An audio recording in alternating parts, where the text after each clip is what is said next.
홍보본부장님, 우리의 옷을 보고 되게 만감이 교차되는 표정들이 앞에 있는데요. 네.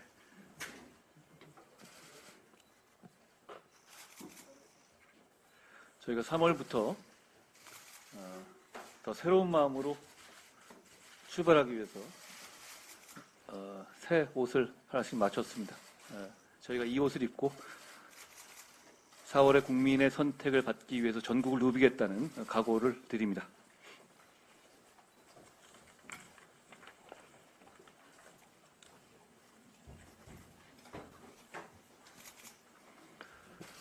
어제 위원정당이었던 이석기 대표의 통진당의 후신인 진보당 대표이신 윤희숙 대표께서 수권 정당이 되겠다라는 말씀을 하셨습니다. 이재명 대표가 자기 안위를 위해서 전통의 민주당을 숙주로 내주기로 결정한 이상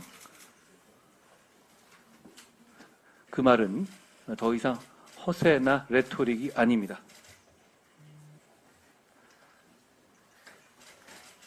(2020년에) 더불어민주당의 위성정당은 여러 가지 이상한 공천들을 했고 그 결과 지난 국회에서 굉장히 이 희극 같은 일이 많이 일어났습니다. 김의겸, 최강욱 같은 분들을 공천했죠. 민주당 입장에서는 공천하지 못했을 사람들을요. 그렇지만 그때도 하물며 그때조차도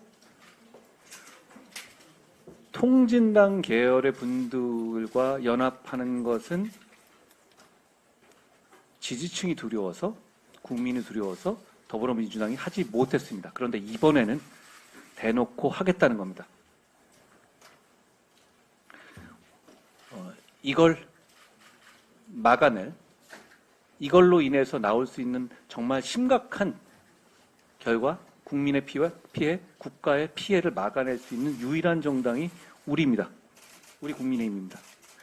우리가 많이 부족합니다. 국민들이 저희에게 지금 기대해 주시는 것은 우리가 잘하고 예뻐서가 아니고 우리가 유일하게 저 일을 막을 수 있기 때문이라는 것을 저희가 알아야 할 것 같습니다. 우리가 많이 부족하고 더 열심히 하고 더 낮은 자세로 국민들께서 불편해하고 싫어하는 말 하지 말고 자만한다는 착각 빠지지 말고 자만하는 것처럼 보일 수 있는 말 하지 말고 낮은 자세로 정말 앞만 보고 끝까지 가자는 말씀을 드립니다. 저도 그렇게 하겠습니다.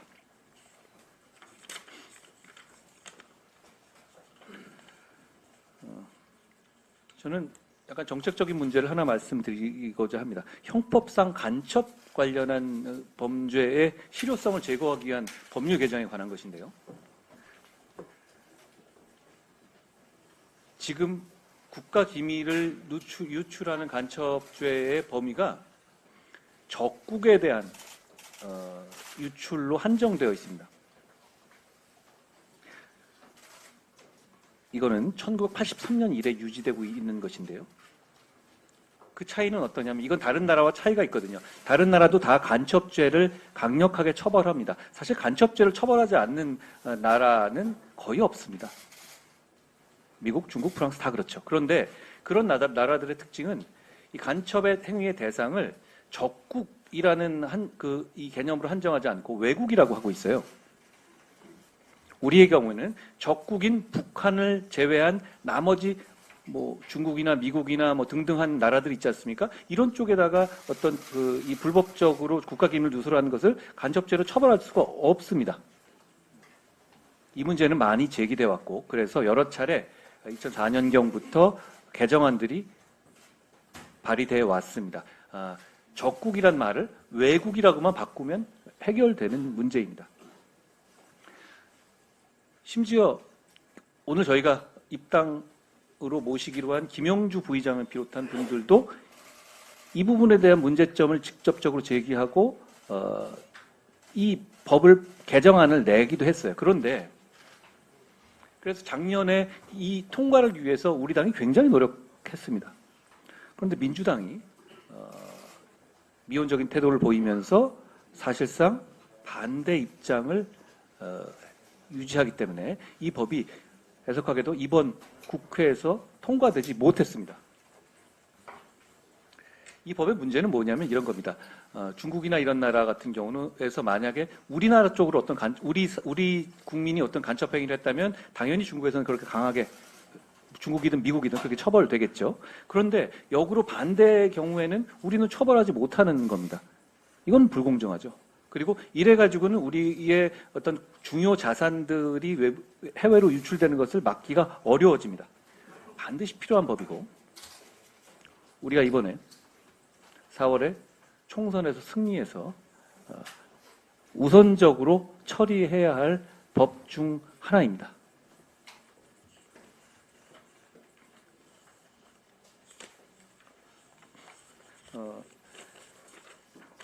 우리 공천과 관련해서 한 말씀 드립니다. 공천이라는 것은 사실 정답이 없습니다. 그러다 보면 더 훌륭한 분께서 출마하지 못하게 되는 결과를 받아들이는 경우도 사실 많이 있을 겁니다. 그렇지만 우리는 시스템에 따라 공천하는 것이고 공정하게 공천하는 것이기 때문에 그런 결과가 나는 것도 어떻게 보면 자연스러운 것이라는 말씀드립니다. 그런 차원에서 이번 4월 총선에 후보로서 최종적으로 나가시지 못하는 우리 국민의힘의 이 후보님들께 유감과 죄송하다 그리고 위로의 말씀을 드립니다. 그렇지만 우리가 그럼에도 불구하고 함께 가야 이긴다라는 말씀을 드립니다. 그리고 한 가지 더 덧붙이면요. 저희가 얼마 전에 우리 비대위에서 고향의 경우에 김연아 후보가 이 단수공천으로 공관위에서 결정된 부분에서 재고 요청했고 거기에 대해서 공관위에서 다른 결정을 하셨죠. 근데 그건 어떤 저희가 생각했던 문제라고 생각했던 사안이 유죄로 확정된다든가 그 유죄라는 걸 저희가 인정했던 취지는 전혀 아닙니다. 저희는 지금 아직 그게 끝나지 않은 상황, 절차적으로 끝나지 않은 상황이라면 저희가 국민들께 자신 있게 제시하는 것이 국민들의 눈높이에 맞지 않을 수 있다라는 우려를 드렸던 것이고 거기에 따라서 공관위에서 독립적인 결정을 새로 하신 것이라고 생각합니다. 저는 그 결정을 존중하고 그 취지 저희가 말씀드린 취지에 대해서 오해 없으시길 바란다는 말씀도 드립니다. 저는 오늘 이 정도 하겠습니다.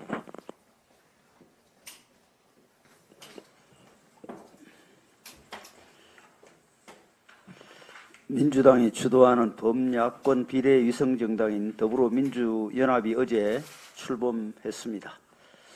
민주당은 친명횡재, 비명행사라는 신조어가 만들어질 정도로 지역구 공천 과정에서 국민의 냉소를 자아냈는데 비례공천 과정에서 또 어떤 모습으로 국민들께 실망을 안길지 우려스럽습니다.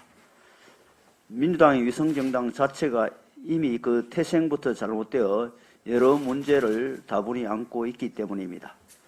더불어민주연합은 첫째, 민주당이 야합으로 기형적인 선거제를 도입하고서 편법으로 의석수를 확대하려는 표리부동의 산물입니다. 둘째, 국민과 국가를 위한 공통의 비전이나 정강정책은 없이 오직 정부 타도만을 목적으로 둔 정쟁지향 집단입니다. 셋째, 경기 동부연합을 비롯한 종북 세력과 괴담 선동 세력 등 민의의 전당에 발 디디기에 부적절한 인물들과의 연합으로 만들어진 트로이 목마와도 같습니다.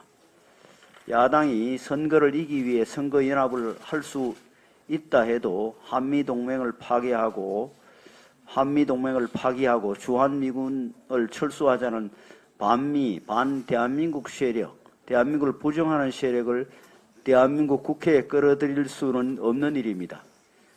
창당대회에서 한 좌파 인사는 이재명이 진보연합의 꿈을 이루어 주었다고 이야기했는데 북한과 손잡고 대한민국을 무너뜨리려고 했던 난민전에 가담했던 그의 과거 행적을 보면 더불어민주연합의 실체는 더욱 분명해집니다. 이번 총선에서 국민과 함께 반미, 반대한민국 세력의 국회 진출을 저지하는 데 최선을 다하겠습니다. 민주당의 위성정당과 함께 조국 전 장관의 조국혁신당도 의대 창당을 알렸습니다. 문재인 정권의 불공정과 내로남불을 상징하는 인물인 조 전 장관은 당대표 수락 연설에서 마치 이유 없이 자신과 가족이 순환을 당한 것처럼 말하면서 대통령에 대한 복수심을 불태웠습니다. 또한 조국혁신당은 주요 정강 중 하나로 대학 입시를 비롯한 채용 분야에서의 기회 균등을 내세웠습니다. 조 전 장관이 자녀 입시 비리 혐의로 1심, 2심 모두 실형을 선고받았다는 것을 아는 국민의 입장에선 이 상황이 마치 코미디를 보는 것 같았을 것입니다. 비례공천은 정당이 지향하는 가치와 인재상을 압축적으로 드러냅니다. 지금 민주당과 야권의 상황을 보면 가치 경쟁, 인물 경쟁에 대한 기대감보다는 22대 국회가 잘못된 공천으로 인해 또 정쟁으로 치닫는 것은 아닌지 걱정이 앞서게 됩니다. 연동형 비례제 속에서 연동형 비례대표제 속 야권 야합이란 나무에서는 정쟁이라는 독을 품은 열매가 열릴 뿐이라는 독수독과의 진리를 민주당이 보여주고 있는 것입니다. 어제 대한의사협회 비상대책위원회가 여의도에서 대규모 집회를 열었습니다. 환자 곁에 있어야 할 의사들이 거리에 나와 집회를 여는 것 자체가 무척 안타까운 일입니다. 하지만 파업과 집회로 해결할 수 있는 일은 아무것도 없습니다. 의사 여러분, 환자들이 있는 병원으로 돌아가 주십시오. 정부의 의대 정원 확대 방침에 따른 의료계의 실질적인 변화는 약 10년 후부터 일어나게 됩니다. 정부와 의료계가 정원 확대 및 의료개혁과 관련해 수정 보완해 나갈 시간이 충분히 있습니다. 현재 필수 의료 수가 인상과 의사들의 법적 책임 완화를 비롯한 의료개혁 4대 정책 패키지와 관련해 의사들이 여러 가지 문제 제기를 하고 있습니다. 이 모든 문제들은 향후 다양한 대화의 틀을 통해 논의될 수 있습니다. 4대 정책 패키지에서 의료개혁 특별위원회를 설치하겠다고 한 것도 정부가 의사들의 참여를 체계적으로 보장하고 의사들의 의견을 수렴하며 의료개혁을 탄력적으로 수행해 나가겠다는 의지의 표현입니다. 정원 확대 및 의료개혁과 관련한 정부의 방침은 바탕그림이며 세부적인 내용은 정부와 의사가 대화를 통해 채워나가게 될 것입니다. 전공의들이 환자 곁으로 돌아오는 즉시 이러한 대화가 시작될 수 있을 것입니다. 의사와 정부는 서로를 이겨내야 할 적이 아닙니다. 국민의 생명과 건강을 지키는 것을 공동의 사명으로 삼고 있는 파트너입니다. 파업과 집회가 아니라 대화 속에 답이 있다는 것을 다시 한번 강조합니다. 잠시만, 제가 아까 말씀드리다가 좀 준비해 놓은 거를 안 드린 게 있어가지고 잠깐 드리겠습니다.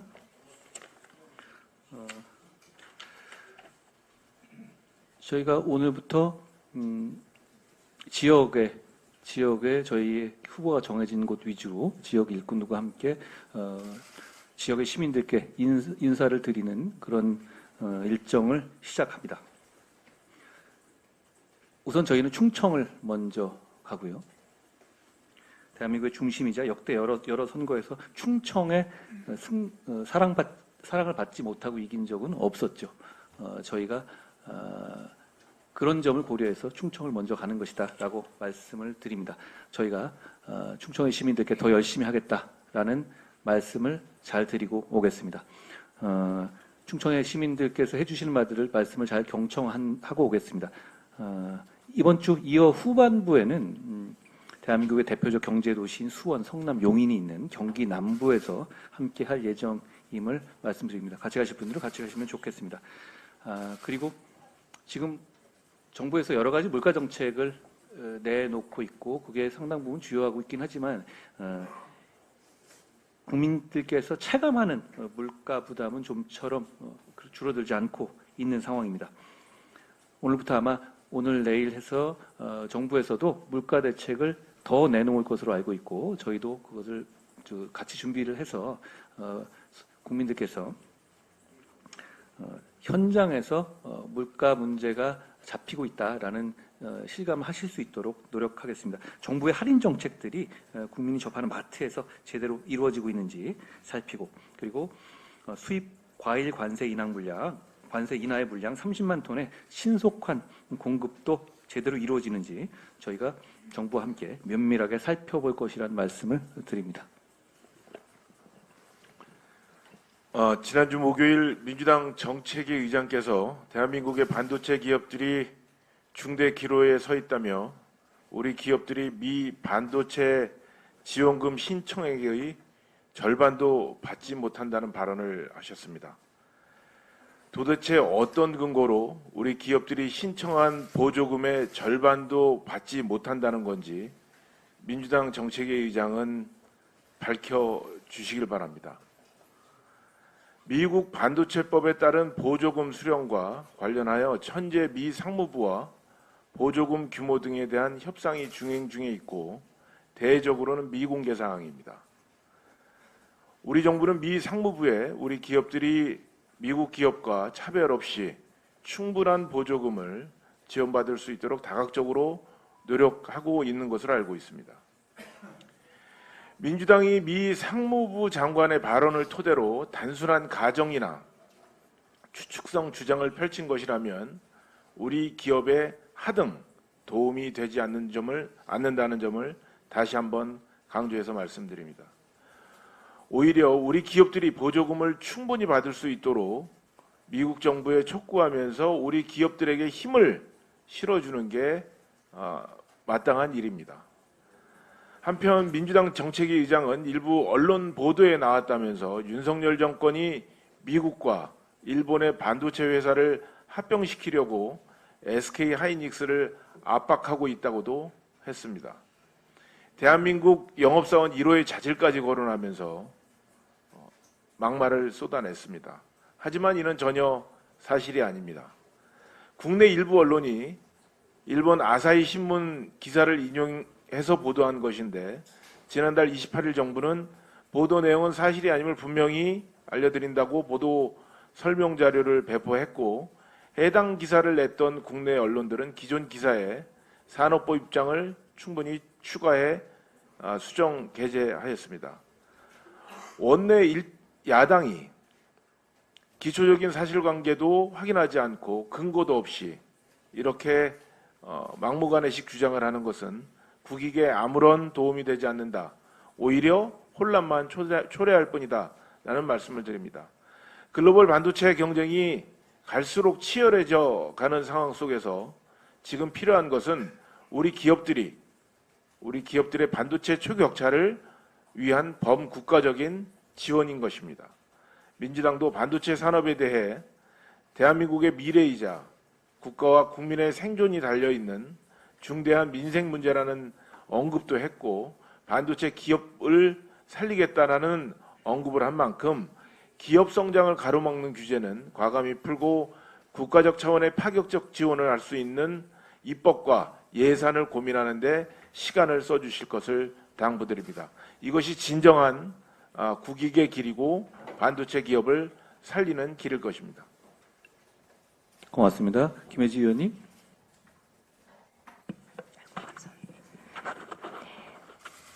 보건복지부는 지난달 28일부터 장애인 건강 주치의 4단계 시범 사업을 시행했다고 발표했습니다.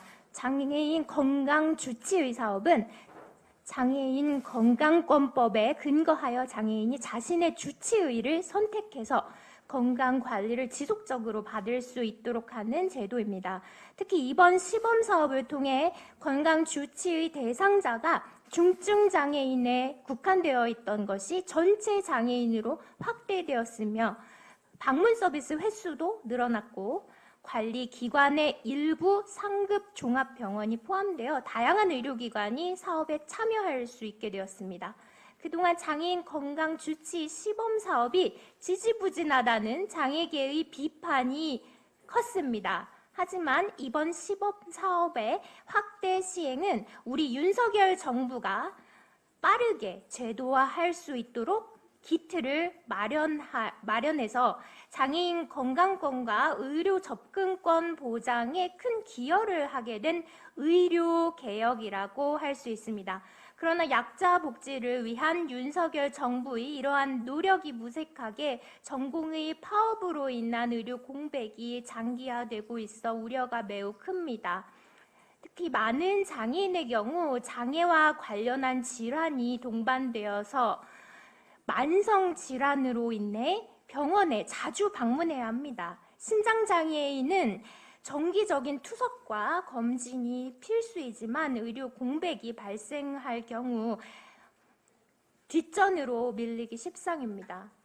발달장애인 또한 마찬가지입니다. 의사소통에 어려움이 있는 발달장애인들은 자신이 사는 지역에서 의료 접근성이 보장되지 않고 있어서 주로 수도권 대형 병원에서 진료를 보고 있는 것을 아마 의사 여러분은 잘 알고 계실 것입니다. 이들 또한 치료나 검사가 언제든지 연기될 수 있는 중대한 위기에 처해 있습니다. 지난달 27일 중앙지방협력회의에서 윤석열 대통령께서도 약자복지의 핵심은 의료라고 강조하셨습니다. 특히 어린이, 어르신, 장애인을 비롯한 의료 약자를 보호하는 건 정부의 핵심 국정 기조인 약자복지와 직결되어서 이는 협상이 아니라 협상이나 타협의 대상이 될 수 없다고 하셨습니다. 지금 하고 계신 파업은 분명 생명권을 비롯해 국민들의 생명을 볼모로 삼으려고 하시는 것이 아니라고 저는 생각을 합니다. 분명 우리나라 의료의 발전을 위한 여러분들의 결단이라고 생각합니다. 하지만 이런 것이 타협과 협상으로 이어진다면 분명 가장 피해를 많이 볼 분들은 국민이십니다. 특히나 어르신, 어린이, 장애인 등 의료 접근성이 비교적 떨어지는 이런 분들일 겁니다. 의료 개혁에 여러분께서 함께 해주시기를 간곡히 부탁드립니다. 고맙습니다. 김경률 의원님. 네. 여러분은 중앙당 공직선거 후보자 추천관리위원회와 전략공천관리위원회를 구분하실 수 있습니까? 민주당 홈페이지 검색란에서 전략공천관리위원회라고 치시면 딱 4개가 뜹니다. 2개는 4년 전 21대 총선 것이고 남은 2개 중 하나는 사진입니다. 제 능력 탓일 수 있지만 민주당 홈페이지에서 전략공천관리위원 명단은 찾을 수 없었습니다. 최근 뉴스 중 민주당 광명을 국민경선에서 국민참여경선으로 변경이라는 제목이 눈에 띕니다. 여러분은 국민경선과 국민참여경선을 구분하실 수 있습니까? 임종석은 안 되고 같은 곳에서 7번 내리 공천받은 이인영을 구분하실 수 있습니까? 이렇게 엉덩이, 궁둥이, 히프, 골반 같은 듯 다른 듯 같은 이름을 붙인 이유가 뭘까요? 개, 가재, 붕어로는 알기 어렵습니다. 민주당의 공천을 두고 황골탈퇴에 의한 진통이라는데 가장 신나 있는 곳이 있습니다. 지역구와 비례를 보장받은 경기 동부를 비롯한 진보당이란 말이 파다합니다. 조국 나가고 이재명, 입시 비리 사범 나간 자리에 부동산 비리 사범이 들어온 걸 두고 황골탈퇴라 하지 않습니다. 룸사롱 바지 사장 바꾸기라고 합니다. 우리들은.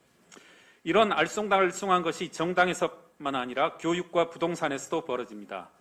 86세대가 지나온 20년을 돌아보시죠. 이해찬 세대라 불리운 때부터 교육과정 어땠습니까? 아마 이 자리에 계시는 아버지들 다 이해하실 겁니다. 고3 선생님들조차 대입 입시 제도를 제대로 이해하지 못하고 설명하지 못합니다. 이들이 부를 축적한 과정은 어떻습니까? 살아봤는데 굳이 강남에 집 사려고 노력할 필요 없다. 이 한마디로 요약될 겁니다. 20여 차례 부동산 세법을 바꿔서 일반 국민들에게는 고통을 주며 본인들은 부동산으로 부를 축적했습니다. 공관위, 전략공관위, 국민경선, 국민참여경선, 이들 개, 가재, 붕어는 알고 구분할 필요 없다는 뜻입니다. 입시 비리 조국의 총선 공약은 대학 입시 기회 균등입니다. 여러분, 86세대가 60대를 맞았습니다. 앞으로 상속증여세제가 어떻게 바뀌는지 두고 보시죠. 계가제 붕어들은 상관없는 일입니다. 여러분, 민주당 믿으시겠습니까?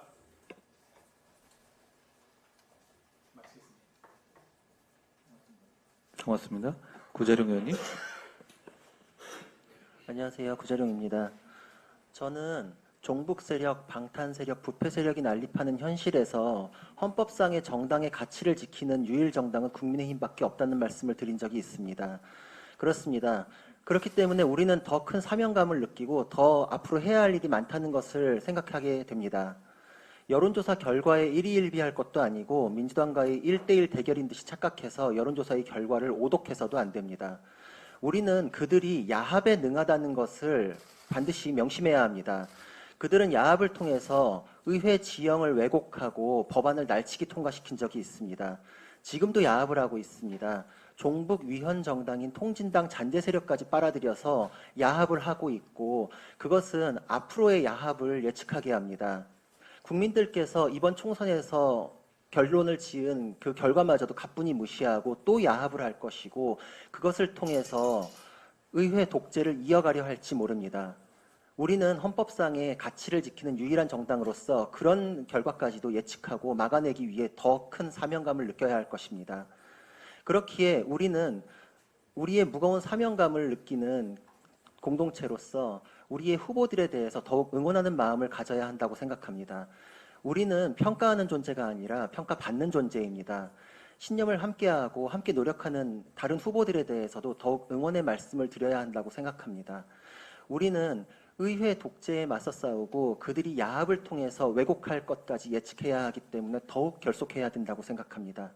지금도 추위 속에서 수많은 인파 안에서 우리의 신념과 가치를 전달하기 위해서 노력하고 계시는 후보자님들에게 존경과 응원의 말씀을 드리고 싶습니다. 감사합니다. 고맙습니다. 장서정 의원님.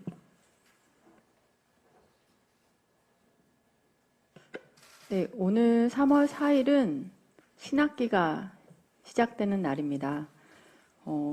아이들과 학부모님들 기쁘고 바쁜 하루를 아침을 보내셨을 텐데요. 사실 우리는 지금 이 새학기가 어떤 의미인지를 좀 바라봐야 될 것 같습니다. 교육부는 지난주 26일 전국에서 초등학생 입학 예정자를 약 37만 명이라고 발표했습니다. 원래 예상되던 41만 명 가량의 취학 통지서를 받은 아이들 중에 약 39만 명은 입학할 거라 예상했지만 그보다 더 적은 숫자의 37만 명이 입학을 하게 됩니다. 이 숫자는 우리가 처음으로 40만 명 아래로 떨어진 숫자입니다. 당연히 원인은 저출생이겠죠. 실제로 2017년 아이들, 즉 올해 초등학교 1학년이 되는 아이들의 숫자는 35만 명에 불과하기 때문에 당연하게 이제 계속 하락하고 있는 숫자입니다. 자, 그러면 우리 이 37만 명의 숫자는 후에 2027년도에는 과연 얼마가 될까요? 놀랍게도 30만 명이 무너지는 27만 명 선이 됩니다. 2020년 아이들의 출생아 수에 따르기 때문이죠. 저출생에 대한 이야기를 많이 하고 있지만 우리는 그 실타래를 지금 많이 못 풀고 있습니다. 지금 아이들은 오늘 입학식을 이 시간쯤 하고 있을 테고요. 어른들은 공천 때문에 바쁘고 의사 선생님들은 병원에 없습니다. 아이들에게 어떤 본보기가 될 수 있을까요? 이런 나라에서 계속 아이를 낳고 키우는 그런 희망을 가질 수 있을까요? 저는 이 현실이 그렇게 또 굉장히 비관적이라고 생각하진 않습니다. 이제 국민의힘이 아이들이 곧 시작할 반의 대표들을 뽑는 본보기가 될 것이라고 생각하고 있습니다. 그리고 4월이 되면 그 실타래를 하나하나 풀어갈 수 있다고 생각합니다. 국민의힘은 정부와 정책에 대한 온라인에 맞춰서 육아휴직 급여 상향, 그리고 기간 연장, 아빠의 출산 휴가, 공공과 민간 서비스를 연계한 돌봄 서비스의 인프라 확장, 늘봄 교실의 퀄리티 상향을 정책으로, 공약으로 내세우고 있습니다. 전국의 37만 초등학교 1학년 그리고 학부모님 여러분들, 앞으로 더 좋은 삶이 될 것이라는 것을 강력하게 기대하셔도 좋을 것 같습니다. 이상입니다. 장 의원님 고맙습니다. 박은식 의원님. 네, 비대위원 박은식입니다. 전공의의 파업이 아닙니다.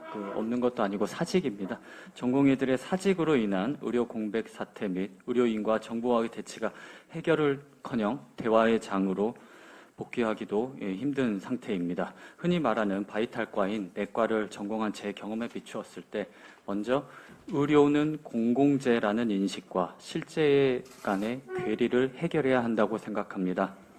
의사가 공무원이나 다름이 없는 영국 같은 나라의 경우 국가는 의대 등록금 지원, 졸업 후 수련 비용 지원, 의료시설의 건립, 의료 분쟁의 발생 시 국가가 개입하여 조정합니다. 사보험이 주축이 된 미국도 의과대학 및 전공의 수련만큼에는 주 예산이 투입되지요. 이와 달리 대한민국은 국가가 등록금, 수련 비용을 지원하지 않을 뿐만 아니라 의료기관도 대부분 민간 자본에 의해 건립되고 의료 분쟁이 발생해도 보호해주지 않습니다.